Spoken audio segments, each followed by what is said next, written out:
فلنعرف قصة خروج هذه الفرقة. ذكر بعض أهل العلم وهو الإمام أبو عبيد القاسم بن سلام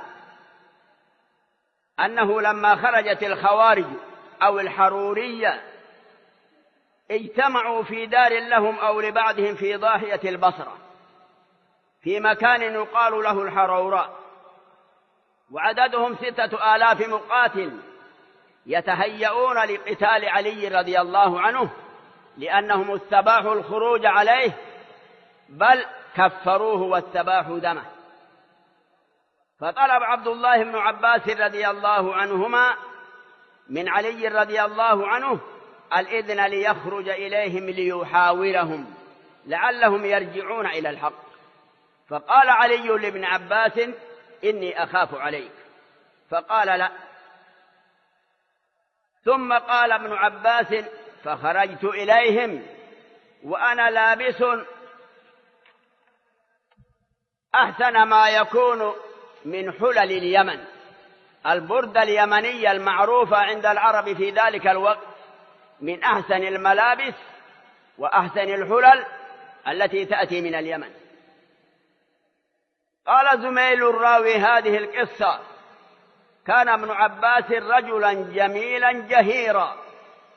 يقول ابن عباس: فخرجت إليهم وأتيتهم وهم مجتمعون في دار لهم بالحروراء، فسلمت عليهم فقالوا: مرحبا بك يا ابن عباس. ثم قالوا: ما هذه الحلة؟ انتقدوا عليه الحلة. قلت: ما تعيبون علي؟ لقد رأيت رسول الله صلى الله عليه وسلم يلبس أحسن ما يكون من الحلل. وتلوت عليهم قوله تعالى: قل من حرم زينة الله التي أخرج لعباده والطيبات من الرزق. فسكتوا. قالوا: ما جاء بك؟ قال: أتيتكم من عند صاحب رسول الله عليه الصلاة والسلام ومن عند المهاجرين والأنصار لأبلغكم ما يقولون، فعليهم نزل القرآن وهم أعلم بالوحي منكم وليس فيكم أحد منهم. فقال بعضهم: لا تخاصموا قرشيا فإن الله تعالى قال: بل هم قوم خصمون. قال ابن عباس: ورأيت قوما لم أر قط أشد منهم واجتهادا في العبادة، وقد أثر السجود في وجوههم وركبهم وأيديهم. قال بعضهم: فلنكلمه لننظر ما يقول. وإن كان البعض الآخر ما يرى الحديث والحوار معه. قلت: أخبروني ماذا تنتقمون أو ماذا تنقمون على ابن عم رسول الله صلى الله عليه وسلم وسهره وعلى المهاجرين والأنصار؟ قالوا: 3. احفظوا هذه 3. قلت: ما هن؟ قالوا: إحداهن فإنه حكم الرجال في أمر الله، وقال الله تعالى: إن الحكم إلا لله، وما للرجال وما للحكم. قلت: هذه واحدة. وأما الأخرى فإنه قاتل ولم يسب ولم يغنم، فلئن كان الذين قاتلهم كفارا لقد حل سبيهم وغنيمتهم، ولئن كانوا مؤمنين ما حل قتالهم.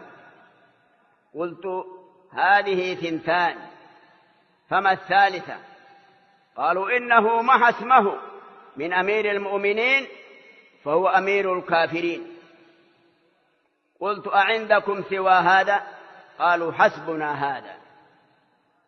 قلت لهم: أرأيتم إن قرأت عليكم من كتاب الله ومن سنة رسول الله عليه الصلاة والسلام ما يرد به قولكم أترضون؟ قالوا: نعم.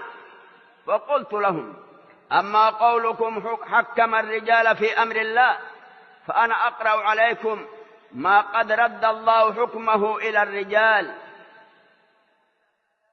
في ثمن ربع درهم في أرنب ونحوها من الصيد. فقال الله تعالى: يا أيها الذين آمنوا لا تقتلوا الصيد وأنتم حرم، ومن قتله منكم فجزاء مثل ما قتل من النعم يحكم به ذوى عدل منكم.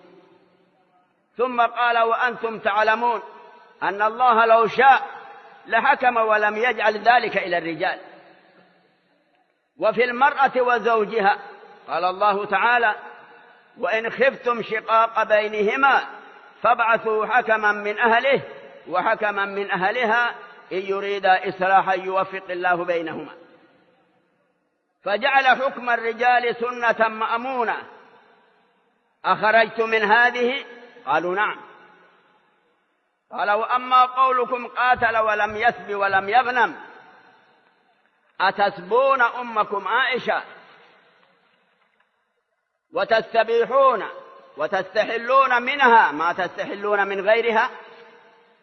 ولئن قلتم نعم كفرتم وهي أمكم، ولئن قلتم ليست أمنا لقد كفرتم، فإن الله يقول: النبي أولى بالمؤمنين من أنفسهم وأزواجه أمهاتهم. فأنتم تدورون بين ضلالتين، أيهما سرتم إليها؟ سرتم إلى ضلالة. فنظر بعضهم إلى بعض. قلت: أخرجت من هذه؟ قالوا: نعم. قال: وأما قولكم فمها نفسه من أمير المؤمنين، فأنا آتيكم بمن ترضون وأريكم قد سمعتم أن النبي صلى الله عليه وسلم قال لأمير المؤمنين علي بن أبي طالب في صلح الحديبية: اكتب يا علي هذا ما صلح عليه محمد رسول الله صلى الله عليه وسلم. فقال المشركون: لا والله ما نعلم بأنك رسول الله، ولو نعلم أنك رسول الله لما قاتلناك. فقال رسول الله صلى الله عليه وسلم: اكتب. فقال رسول الله صلى الله عليه وسلم: اللهم إني أشهدك بأني رسول الله، اكتب يا علي هذا ما اصطلح عليه محمد بن عبد الله. فوالله لرسول الله خير من علي، وما أخرجه ذلك من النبوة حين محى نفسه وكتب من محمد بن عبد الله. قال ابن عباس: فرجع من القوم 2000 وقتل سائرهم على ضلالة. قال الحاكم: هذا حديث حسن على شرط مسلم ولم يخرجه. وعلى الرغم من ذلك فقد دخل في دعوة الخوارج خلق كثير، ورمي جماعة من المسلمين بأنهم ذهبوا مذهب الخوارج، وعد منهم غير واحد من رواة الحديث. هذا وقد رأيت كيف يفعل سوء الفهم وقلة البصيرة وعدم التريث بأهله. وقد ظن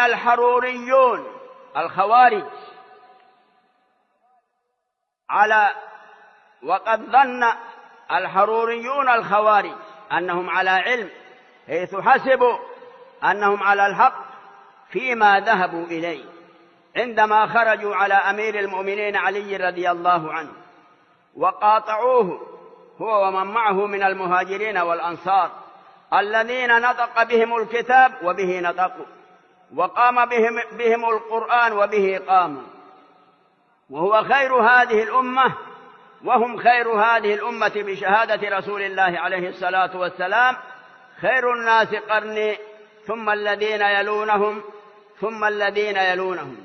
أجل إنهم خرجوا على علي وعدوا العدة لقتاله هو ومن معه، حتى خرج إليهم حبر الأمة وترجمان القرآن وحاورهم بما رزقه الله سبحانه وتعالى من الفقه في الدين، وأثبت لهم خطأ ما ساروا إليه. هذا ما يستفاد من هذه القصة، أن كل من ظن ظنونا وتعلق بشبه وخالف جماعة المسلمين التي على الخط، ينبغي لطلاب العلم وللعلماء جمعهم وحوارهم كما فعل عبد الله بن عباس، ولا ينبغي السكوت على الذين يخالفون الخط ويخرجون على الجماعة أو يحرضون للخروج على الحكام أو ليفسدوا بين العلماء أو بين الشباب بشبه يتعللون بها، ولا يجوز السكوت على ذلك تأسيا منا بأصحاب رسول الله عليه الصلاة والسلام، أنه كلما تخرج جماعة وتتطرف أو يتطرف حزب ينبغي للعلماء حوارهم ومناقشتهم حتى يبطلوا ما لديهم من الشبه ويرجعوا إلى الحق. فإن تركوا فالأمر يؤدي إلى فتنة دامية ومدمرة كما نسمع في خارج هذا البلد.